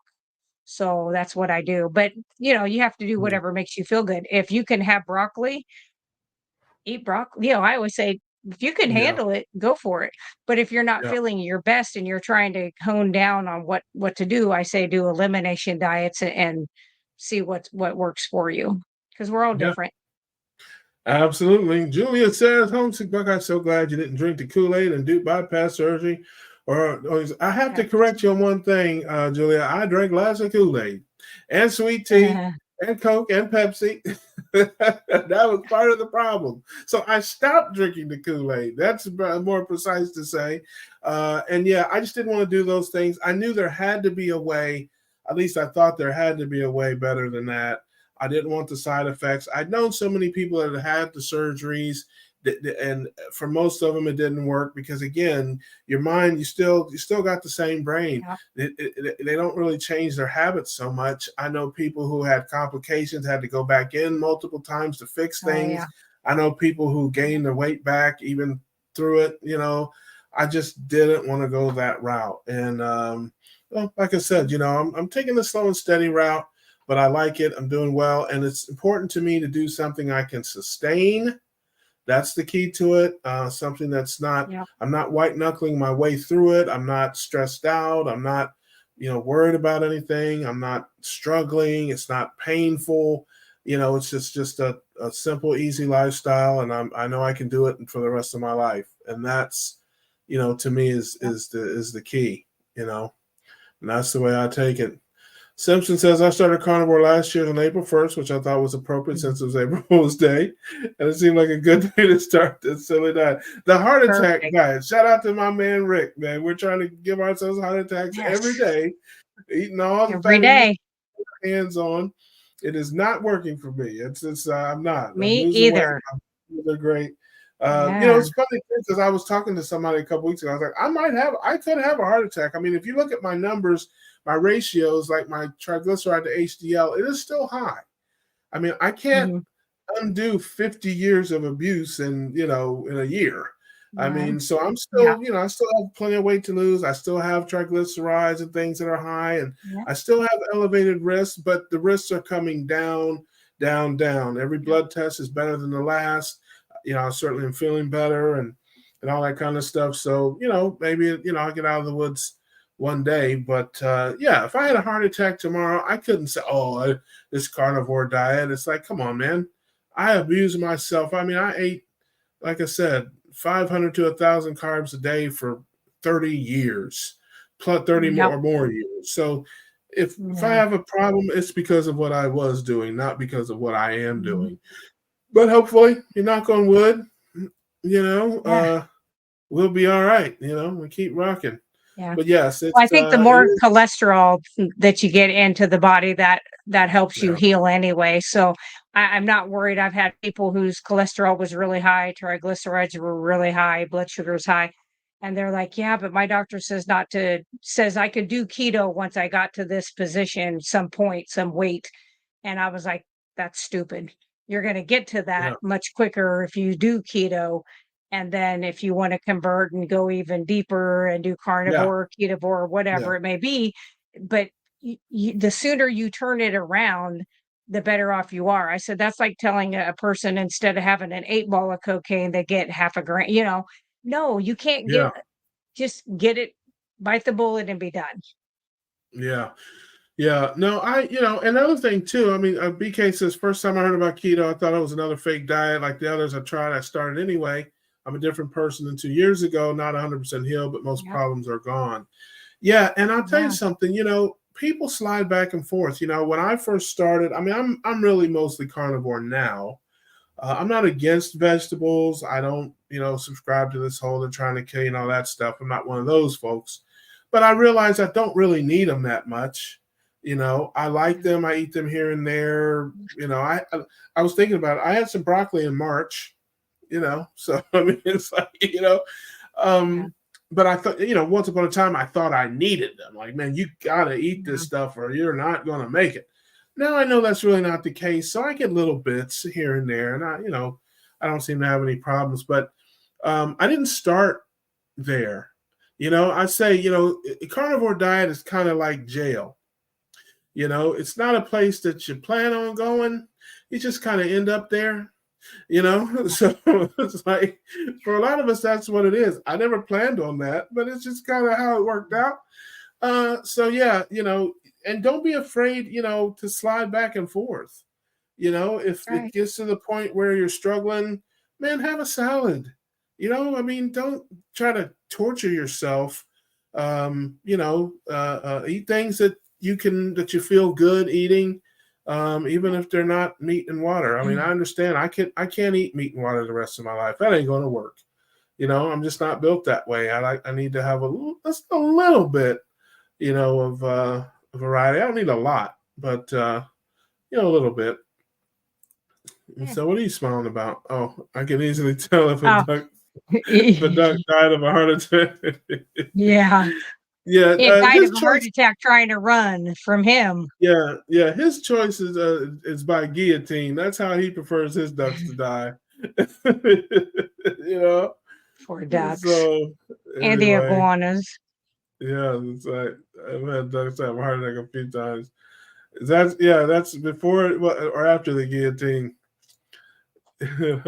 Oh, Aid says, probably. I am blocked my coronary arteries and now my LVF is 66%, which is perfect. All from eating fatty red meat, salt, and water. Wow. That is incredible. I Absolutely. wonder how Yeah. how long that how long that took. Now LVEF, that's not like CEC, I guess, or CAC. It's left ventricular ejection fraction. So Gotcha. that's saying the left side, the ejection fraction's the cardiac output. That's the blood flow coming from that left ventricle, which is the last place it's at in your heart Mm, before it goes out to the arteries to the rest of the body. So I think he was in the 40s, I think. mm, I think is what he was. Um, and so they want you around 60 to 70. They really kind of like it depending on age and stuff like that. And they used to say you could never, once you have lower numbers, that you could never fix it because they're like, once this is stretched, once this has happened to the heart, no good. Not true. We've seen so many people. Carrie Mann, his is back to normal. His AFib is gone. A lot of people have that irregular heartbeat and they no longer have that.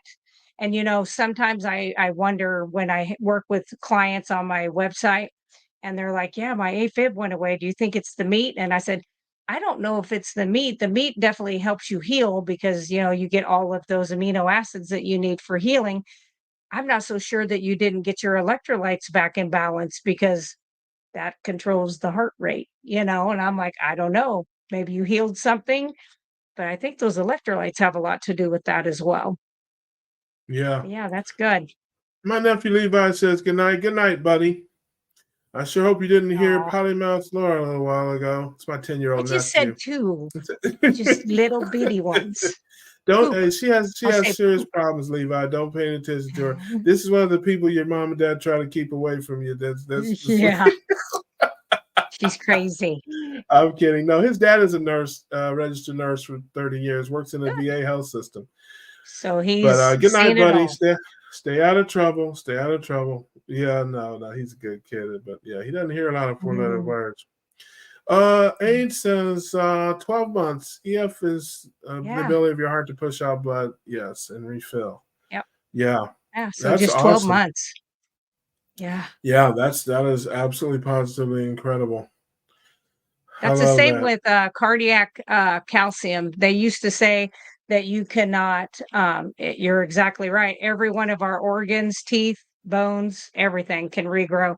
Um, they used to say that if you had that coronary artery calcium, that once you had that, whether it was soft or hard, the soft they said could go, move. It can be transient, but the hard's like it's set.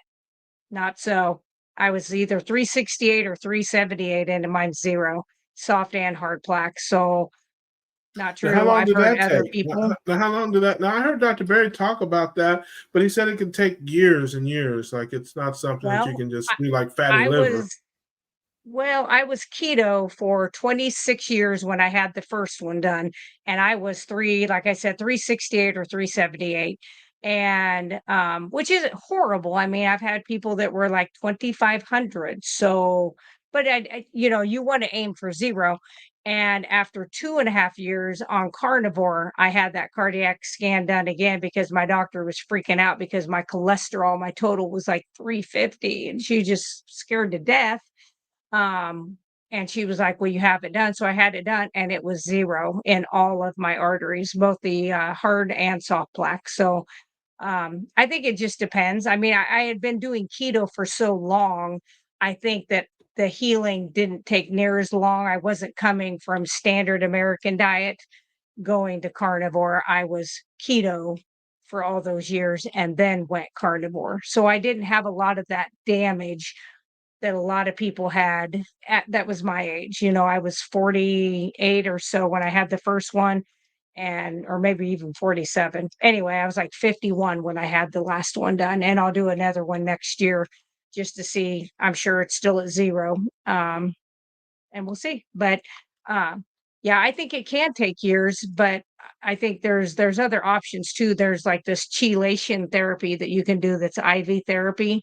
One of the ladies that I have worked with on my website, she did some chelated, and I'm trying to think, where does she live?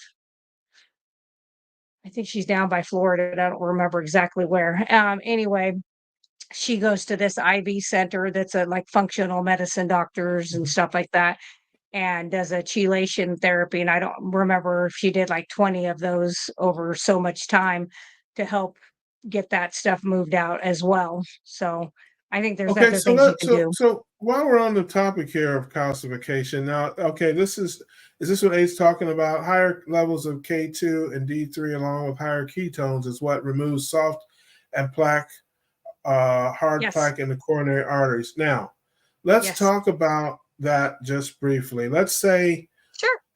let's go back. You were talking Yeah. about being on blood thinners and then going to aspirin.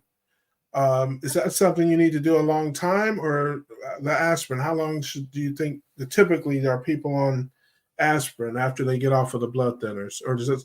How do you feel about that? Yeah. Most of the people on a baby aspirin, because they now have a foreign object in the arteries that sit on the outside of the heart. So they've got a stent down inside there that is metal. So I think the idea behind having that blood thinner, whether it be baby aspirin at some point needs to be basically at a year switch to the baby aspirin. I think because they have a foreign object in their body. Like, I do think that's probably something they're gonna have to do. Um, I'd be afraid to tell somebody that had that not to do the baby aspirin because I Mhm. don't know what could come from that. Sure. Maybe if they get everything else healed, they would be okay. But when it comes to what was blocked in his artery, is a little bit of you got a little bit of cholesterol that goes to that artery because any place in the body that has an injury site, some triglyceride goes out to that area, kind of like a little flat band-aid.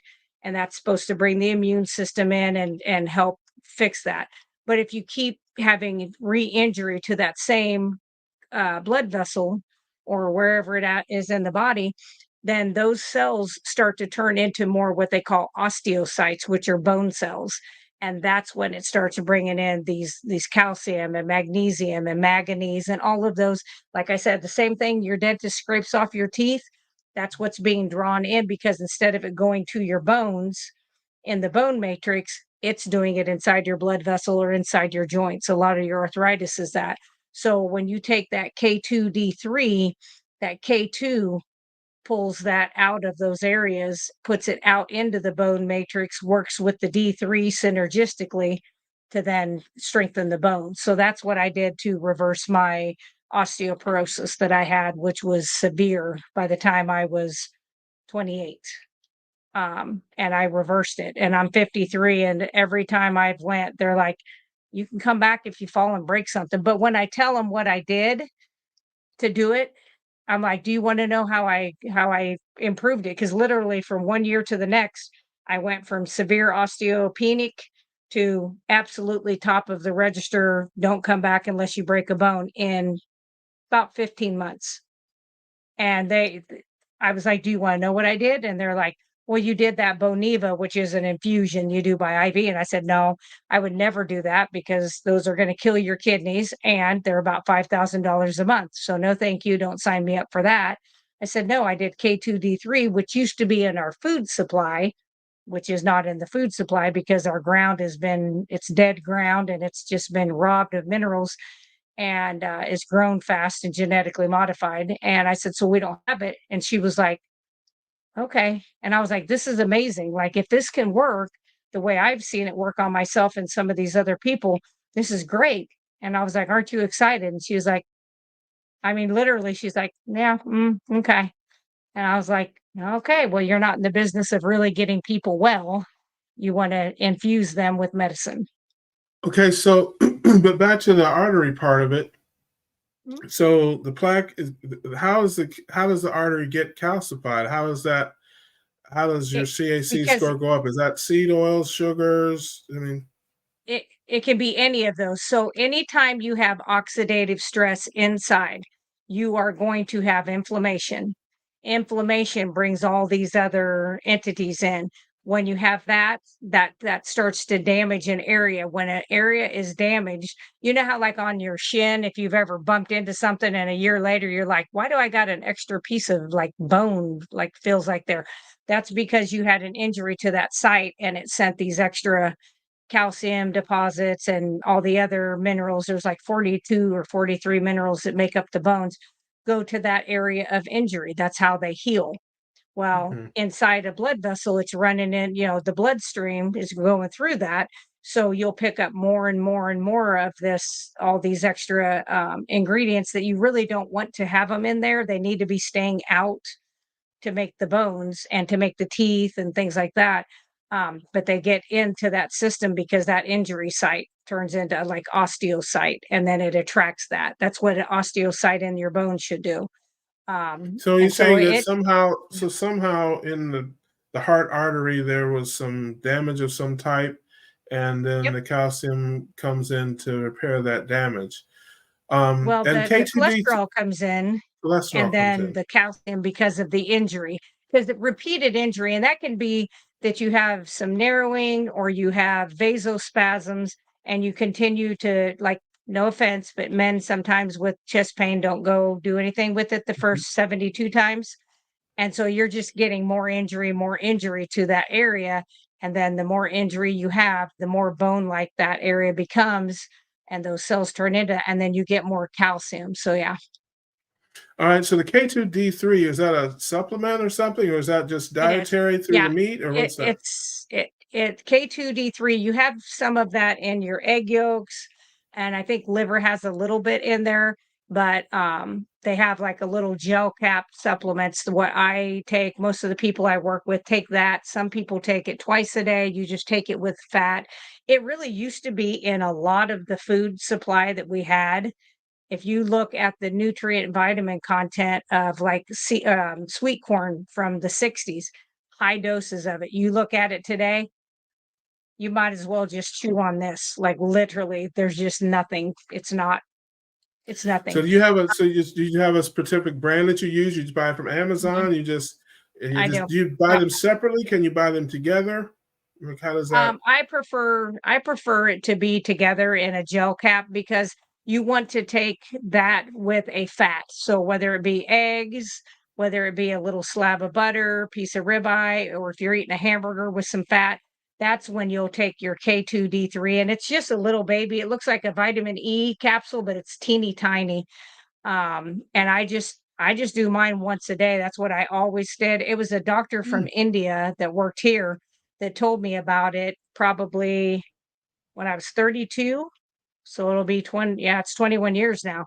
Um, and he told me to throw away my calcium because I went to the doctor. I had three vertebrae that I did a compression fracture in three of my vertebrae in a car accident that I had a rollover accident, but I was only doing 35, had all my mm. seatbelt, everything on. And so I went to that doctor's office to kind of chew him out because I'm like, dude, I've been doing the calcium twice a day, da da da.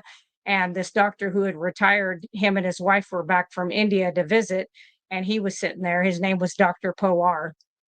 And he says, "You take calcium?" And I said, "Yeah, twice a day because Mr. Kerr over here said to do it. And I've been doing it for 12 years and I'm breaking bones and and he says he actually told me to take the container of my calcium pills, asked me if I had kids. I said yes. He says, put the food dye in there, shake the bottle, give to kids, sidewalk chalk, useless. That's why you women are catching up with men when it comes to heart attacks and strokes because we're giving you calcium that's not the right form of calcium to go into the bone. And he says it's filling up your arteries, and that's why you guys are catching up with us. Because women Mm. used to be like 20% less likely to have heart attack and stroke, and now we're neck and neck. So I So threw it away that day. where does seed oils and linoleic acid come in? Because that's what they taught us They're that's horrible. we learned that that's the cause of clogging arteries and Yeah. that kind of stuff. Well, Glycation. anything that, yeah, anything that causes oxidation, glycation, injury, anything that does that to the body is going to react by doing inflammatory and it's going to start that cascade going.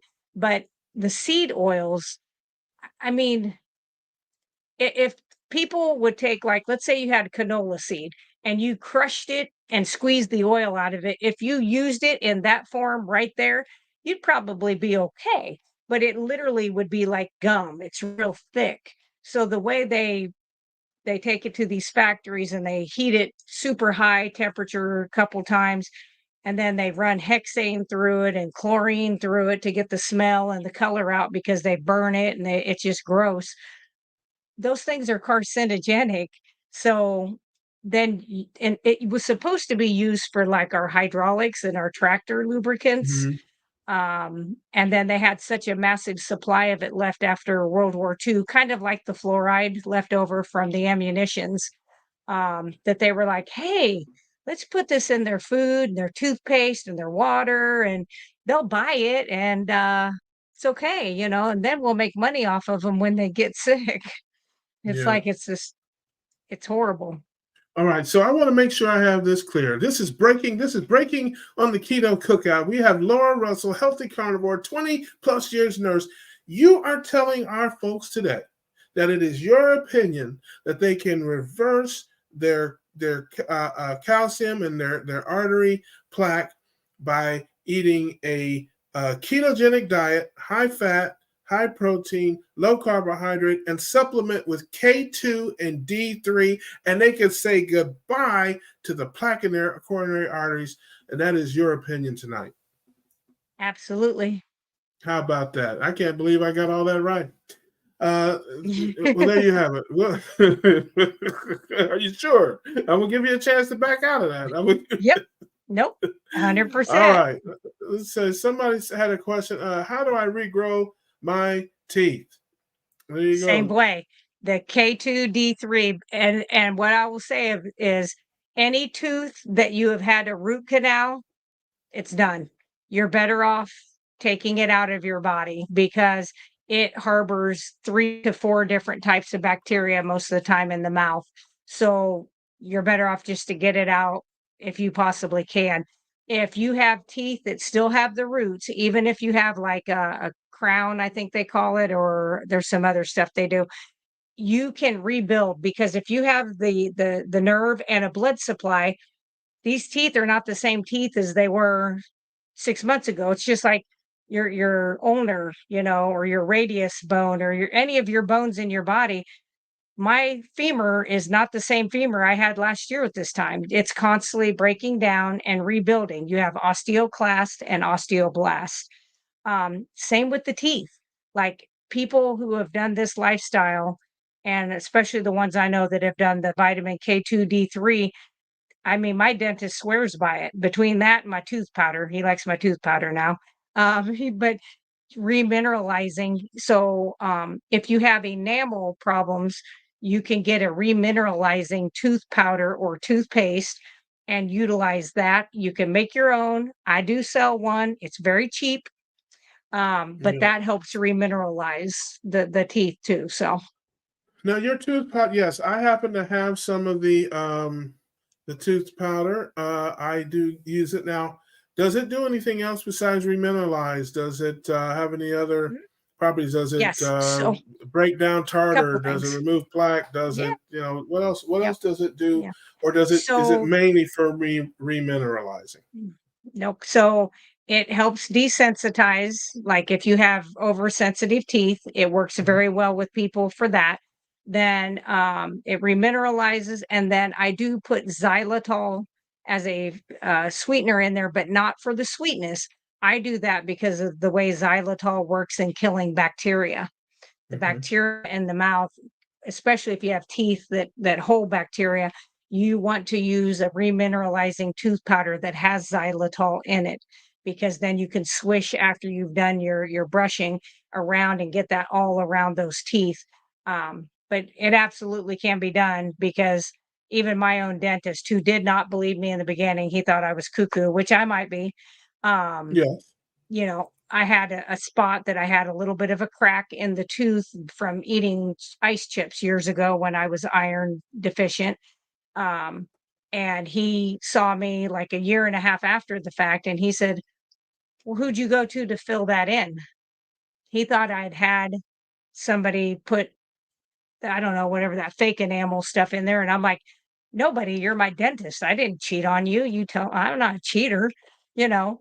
But he thought I had done it. And then when he did the actual x-ray, he could see that it wasn't that fake amalgam or whatever they call it. It was my tooth.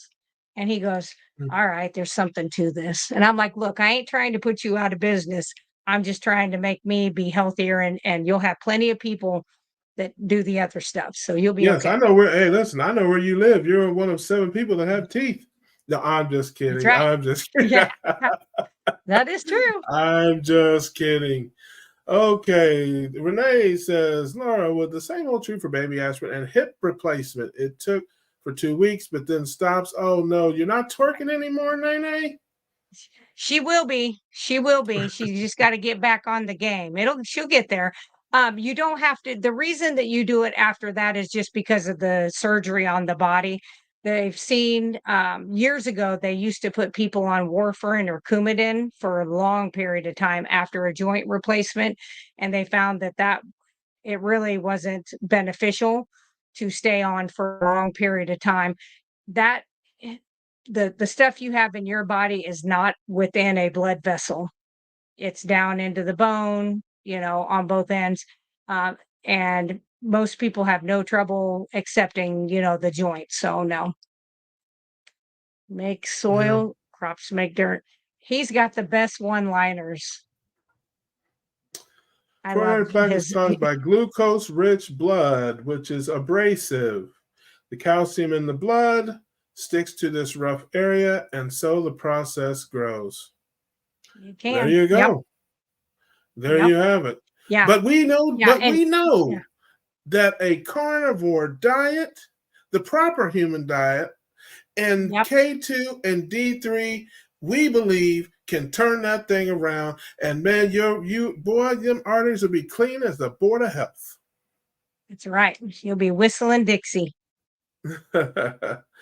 Hello, Carnival family. Cena Nails. Very thankful for encouragement and carrying help to people. My CA score was 5,300. 10 years Wow. of 1,200 to 200 calcium citrate from them taking my Parathorns K2. Cena, Oh, appreciate you being here. That Ooh. is wonderful. That is wonderful. Yeah. And we're Yeah. happy to be here to encourage you. And you're welcome here anytime. Yeah. Tuesday nights, 9 p.m. We're winding down a little bit now, but Yeah. is that Yeah. K2? Is that calcium citrate? I don't know. Is that what she's saying? I'm not sure. Well, she has to take calcium because of her parathyroid. So you have your thyroid and then you have these parathyroids, and that's where that calcium that you need, that your body makes, and you have to have that in there. You have to have a certain amount of that for the cardiac as well. But she has to take it because of that. But I would be taking K2 D3 with that to make sure that it's going where it's supposed to go. Yeah. Good. No. Yeah. I love that. I'm glad you're on the road to better health, sis. We're Yeah. all doing that here, We'll trying get to there. find our way. Oh, Christina, I have not seen her forever. She's down Yeah. under. And where you been hiding, sis? Good to see you in here tonight. My teeth have definitely improved with carnivore. Yes. Yeah, I'm like I said, I'm using the tooth powder. I don't have any cavities or anything that I know of, but I do have sensitive teeth, and I do have some plaque, or some tartar buildup on the back of my teeth a little bit. So the powder's good for that. Yep. Just got to get back there. No, on the back of my front row, I guess is what I'm saying. But yeah, but I Yeah. know what you're Well, saying. they're harder to get to with most toothbrushes, but you can get some that are specifically kind of for that. Because I have like a Yeah. permanent retainer that I had from braces, and so it's hard. I have to get back there. So I bought one that's kind of weird shaped so that I can Yeah. get back behind there. But I do that on the tops and I do that on the bottom because that's where I would get stuff like that. But the last 2 times I've went, the lady's like, "I don't think we really need to clean anything." But I've been doing this for 5 years too. So I think the further down you go of doing this, I think I think it'll improve. Yeah. I You'll love get that. there. Yeah. Tina says, thank God for Dr. Ken Berry and others like you. I'm more healthy. She has to be talking to you, Lord. She cannot possibly be thanking God for me.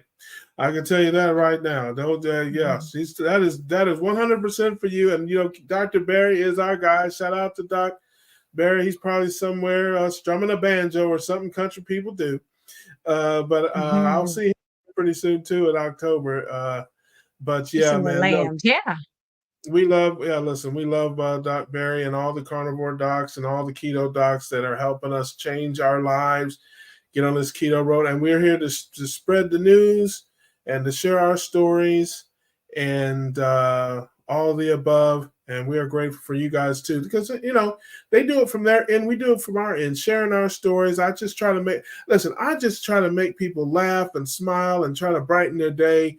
Give them some information. We got folks like Laura out here who's a walking, talking encyclopedia of knowledge.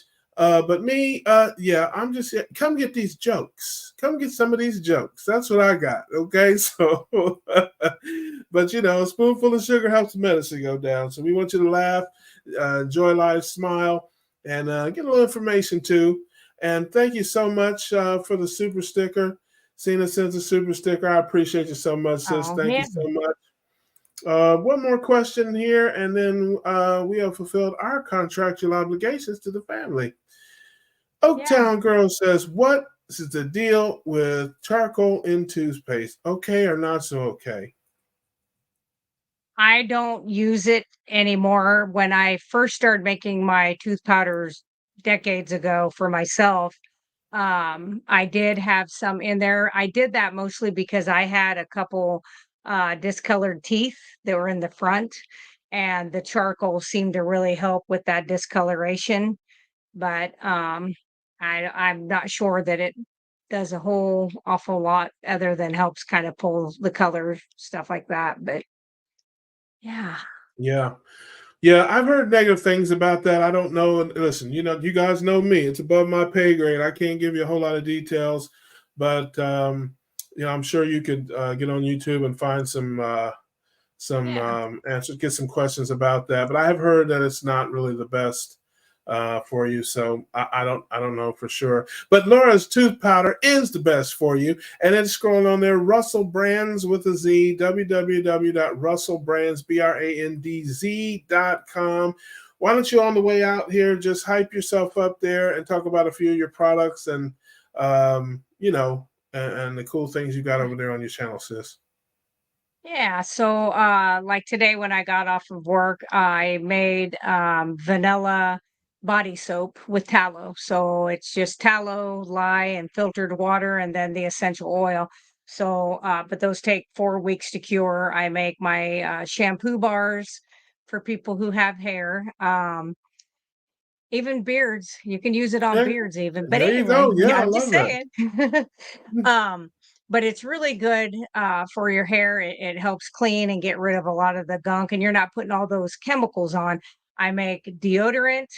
I make shave cream. I do the tallow lotion, which I actually put on while we were on here, which this is my favorite one. It's peace scent, and it doesn't smell like a hippie. It's just called Mhm. peace. I don't know why, but anyway. So I like it, and so I do that. I make my own tinctures. I have dandelion tincture, elderberry tinctures. I have oregano oil. I have lavender oil that I also make. And so those all have medicinal reasons. So I'm of the thinking that I'm not going to eat probably 99% of the plants that are out there, but I am going to utilize them for medicine because medicine, they say, let thy food be thy medicine and let our medicine be our food. I'd say that's what I do. So, well, thank Yes, you. I listen. You are the best. I have heard some of her products, folks. If you're stinky or if you got ashy kneecaps, you go on over there to Laura's channel, get some of them Mhm. lotions and natural, get some of that tooth powder. Yeah. I don't care if you just got one good tooth. If you just got one good Save tooth it. in the back, you can get back there with that tooth powder and get that tooth to shining on the Save back it. there. You gotta have Right. it. I have not used any of the tinctures. She sent me some tinctures. I don't know. Something If about that you is need just it. not. It's just not very masculine to me. If I don't listen, I just feel like if I have a couple drops of tincture, next thing I know, I'm going to want a handbag and some pumps. I'm just saying. I don't know that I want. I don't know that you're not going to get me No. with anything called tincture. Here, have a little tincture. Put Yeah. a little tincture. Yeah. No, Well, man. you don't have No, to I got call it it that. rough You could and just rugged. It's got to you be rough and rugged for yeah. me, sis. I can't have tinctures Yeah. around here. Yeah. That and you'll be surprised though. I will promise you that I had strep 4 times in Yeah. 2021 because, wearing the mask 12 hours, 16 hours a day. Um I had made that elderberry tincture and I hated the taste of it. I just despised it. But I was like, I am not going on another freaking antibiotic. I'm just not. It was too much. And so I started doing 3 drops in the morning, and I did that for 3 days, and my strep was gone. And I Mm, get strep bad when I get it. yeah. I haven't had it ever since then. But it worked. So I was like, I don't care. I don't care what they called it. It worked. Yeah. So I was like, that was my main thing. Yeah. Yes, Christina, she's a naturopath. She's also another encyclopedia. Sis, you got to come on the show. We need you Yeah. in here. Send me an Yes. email. Get in here Yeah. and teach the folks something. Listen, they only can take so much ignorance. I'm all the ignorant they can take. We got to balance out my dumb with some smart people in here. Mm. Okay, so I need you to come on in here. Send me an email. We'll get you in here. Come on and sit in with me and teach the people something. Okay, Yes. that's the bottom Yes. line. The Teach more you to put hair on your information, the better. That's Yeah, right. And listen. on yes. Yes, I got yeah. I'm 2. worried. Listen, I'm worried about a hairy man on my chest if I start talking about tinctures on the internet. That's what a hairy dude chasing me around. Never gonna I want to happen. shoot him. So, Never gonna yes, send me an happen. email. We will put a date together. You can come on here and teach the folks tell the folks about you and what you do, and teach them something. Sis, I love to have you. Love you to pieces. Anyway, folks, we have fulfilled our contractual obligations to the family. Tune in next week when we have my ride or die nurse Kim will be here with us. We'll be doing more of what we do here on the Keto Cookout, which is just laughing, living, loving, learning, all that stuff, man. We have fun here and we try to spread the word, but have a good time, do a lot of laughing with our learning and living and loving. So appreciate you as always being here with us. We're here on Tuesday nights at the Keto Cookout, and hopefully you'll be with us next week. Until then, we'll see y'all on the next one. See ya.